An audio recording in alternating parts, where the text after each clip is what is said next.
इस देश में दो विचारधाराओं की लड़ाई चल रही है। एक तरफ ईमानदार, जनता के प्रति समर्पित केंद्र सरकार है, जिसका एक ही प्रण है, एक ही लक्ष्य है, भारत को भ्रष्टाचार से मुक्त करेंगे। और ये जो सीएजी रिपोर्ट सामने आई है, ये बिल्कुल स्पष्ट कर देती है कि इंडी अलायंस का कोई भी घटक दल क्यों ना हो,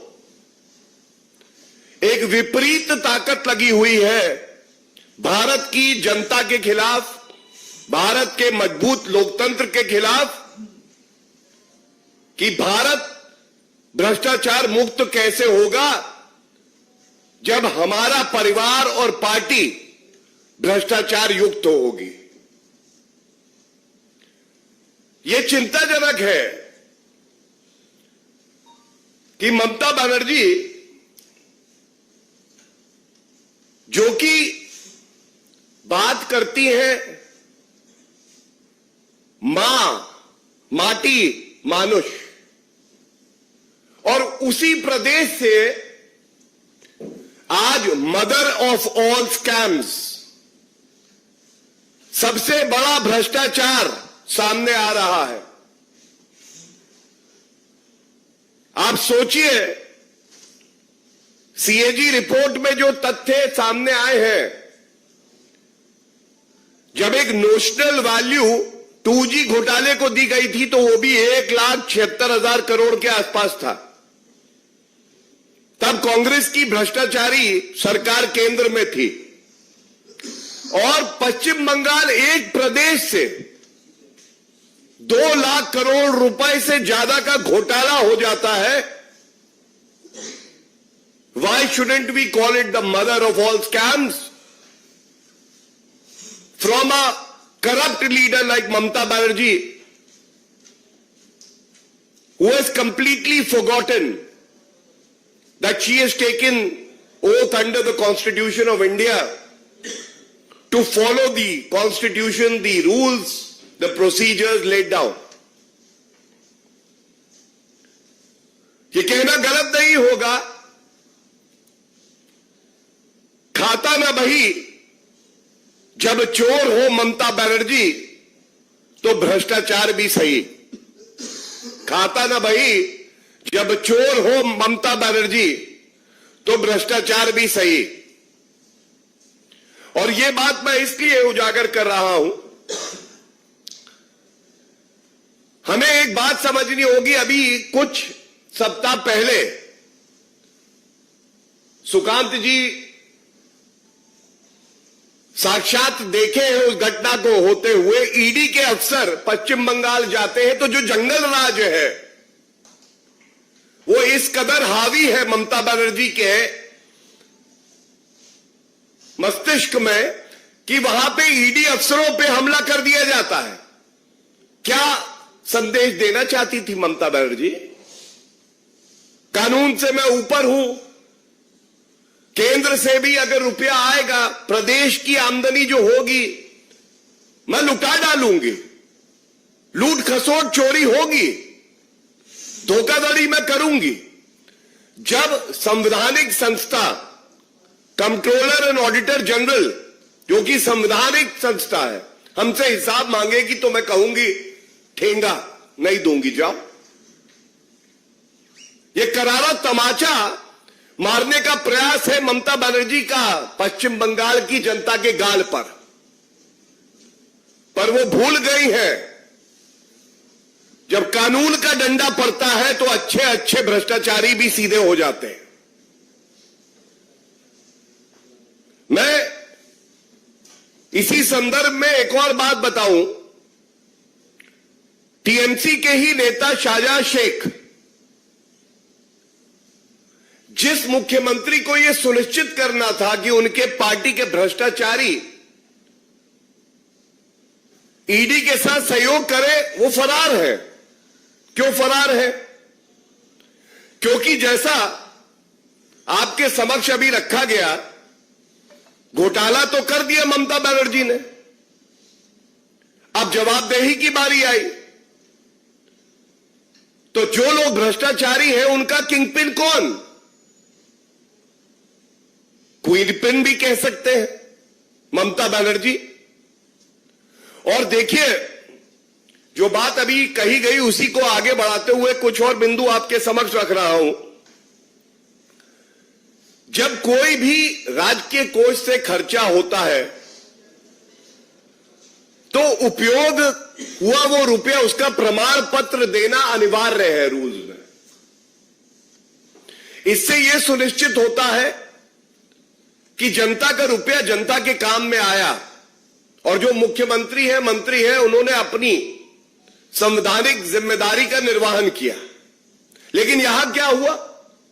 सीएजी ने बिल्कुल स्पष्ट कहा,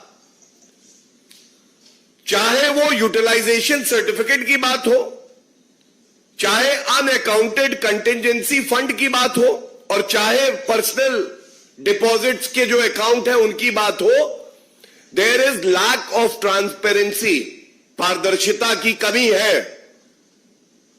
तो आज इस मंच से भारतीय जनता पार्टी अपनी जिम्मेदारी समझती है कि ये ममता बनर्जी से सवाल पूछे कि आप जवाबदेही से क्यों भाग रही हैं ममता बनर्जी। सीएजी ने आपसे हिसाब मांगा। ये यूटिलाइजेशन सर्टिफिकेट जो है, कुल राशि जो थी वो 3.94 लाख करोड़, और आप अचंभित रह जाएंगे कि 2.29 लाख करोड़ के यूटिलाइजेशन सर्टिफिकेट दिए नहीं गए। और ये एक बार नहीं, कई बार मांगे गए, उसके बावजूद नहीं दिए गए। करीब 60% रुपया जो लगाया है उसका कोई हिसाब ममता बनर्जी ने दिया नहीं है। ये चिंताजनक है, ये विश्वासघात है पश्चिम बंगाल की जनता के साथ। दूसरी बात जो आई वो अनअकाउंटेड कंटिजेंसी फंड की जो अभी रखी गई। कंटिजेंसी आकस्मिक, कोई इमरजेंसी हो तो निकालेंगे, जो साधारण व्यवहार है, खर्चा है, उसमें ये नहीं आ सकता है। ये संविधान में भी है और जो रूल्स है पश्चिम बंगाल के उसमें भी है। चिंता की बात यह है, रूल कहता है कि अगर कंटिजेंसी फंड में से रुपया निकालोगे तो 1 माह के अंदर आपको वापस रिकूप करना होगा वो अकाउंट, वापस कंटिजेंसी फंड में रुपया जाएगा, इसलिए कि अगली इमरजेंसी के लिए स्टेट के पास कोष में रुपया हो। लेकिन हुआ क्या? 3400 करोड़ रुपए के जो बिल हैं वो सबमिट ही नहीं किए कंटिजेंसी फंड से। ये दूसरी अनियमितता है, भ्रष्टाचार। और जैसा अभी कहा गया, ये बहुत महत्वपूर्ण है, अनअकाउंटेड फंड सबसे ज्यादा किस मंत्रालय में है? गृह मंत्रालय में। और ममता बनर्जी उस मंत्रालय की मंत्री है, वो विभाग उनके पास है। 3400 करोड़ रुपए कंटिजेंसी फंड से घोटाला कर दिया ममता बनर्जी आपने। रोहिंग्या को दिया, अपने परिवार वालों को दिया, या दंगे कराने के लिए इस्तेमाल किया? हम सब जानते हैं पश्चिम बंगाल में कानून व्यवस्था ध्वस्त है, ममता बनर्जी मस्त है, तो दंगे कराने के लिए दिया है। ये गृह मंत्रालय की बात हो रही है, इसलिए ये बात उठा रहा हूं। या ईडी के अधिकारी जाएंगे तो जो आपके सारे अपराधी छवि के नेता हैं उनको देने में ये लगाए हैं, ये सवाल पूछे जाएंगे आपसे। और तीसरी बात, ये सबसे ज्यादा चिंताजनक है, पर्सनल अकाउंट्स, निजी खाते। सीएजी रिपोर्ट ने फ्लैग किया है ये इशू भी। फंड्स आए 160 निजी खाते थे और उनमें करीब मार्च 2021 तक की ये जो समय सीमा है उसमें 3,465 करोड़ रुपया था। तो इसका ऑडिट कैसे हो सकता है कि भाई आप अकाउंट्स का विवरण दें और उसमें जो रुपया है उस रुपए को सीएजी देखे कि सही से यूटिलाइज हुआ, कितना पड़ा है। लेकिन यहां से हुआ खेला होबे। खेला होबे क्या? भ्रष्टाचार का खेला होबे। ये जो सारे अकाउंट थे वो अकाउंट बंद हो जाते हैं, नए अकाउंट खुल जाते हैं। इससे क्या लाभ होता है कि वो नए साल के अकाउंट से सारा रुपया इधर आया और इधर से खर्च किया अपने निजी आवश्यकताओं के लिए या पार्टी के लिए या दंगे कराने के लिए। राशि छोटी मोटी नहीं है। मैंने आपको बताया 2,30,000 करोड़ करीब करीब यूटिलाइजेशन सर्टिफिकेट पे, अनअकाउंटेड कंटिजेंसी फंड में थी 3,400 करोड़ और ये जो पर्सनल डिपॉजिट्स है इसमें है राशि 5,000 करोड़ रुपए। ये तीनों जो अहम बिंदु आपके समक्ष उठाए हैं इससे एक बात जरूर उजागर हो गई है। चोरी भी मैं करूंगी और सीना जोरी भी मैं करूंगी। मैं कानून से ऊपर हूं, मुझसे कोई सवाल ना पूछे। सवाल पूछेगा तो गुंडा राज है, मेरे गुंडे हैं पश्चिम बंगाल में। ममता बनर्जी की सरकार में तो निर्दोष मार दिए जाते हैं, महिलाओं के साथ बलात्कार हो जाता है, अफसरों के साथ गुंडागर्दी होती है, पीटा जाता है। सारी संस्थाओं को जो संवैधानिक है, जो अपने कर्तव्य का निर्वहन करती है, उनको डराने का काम कोई कर रहा है तो ममता बनर्जी कर रही है। और इसीलिए इस मंच से एक बात कह के मैं अपनी बात को विराम दूंगा। आज भ्रष्टाचारी ममता बनर्जी हो या पापी आपके अरविंद केजरीवाल हो या भ्रष्टाचार की जननी कांग्रेस पार्टी है, चाहे आरजेडी हो चाहे जेएमएम हो, किसी को यह गलतफहमी ना हो कि आप पहली बात कानून से ऊपर है, दूसरा आप जो ईमानदार अधिकारी है, जो वर्दी है, उसको डरा सकते हैं, और तीसरी बात, जनता आपसे दबने वाली नहीं है।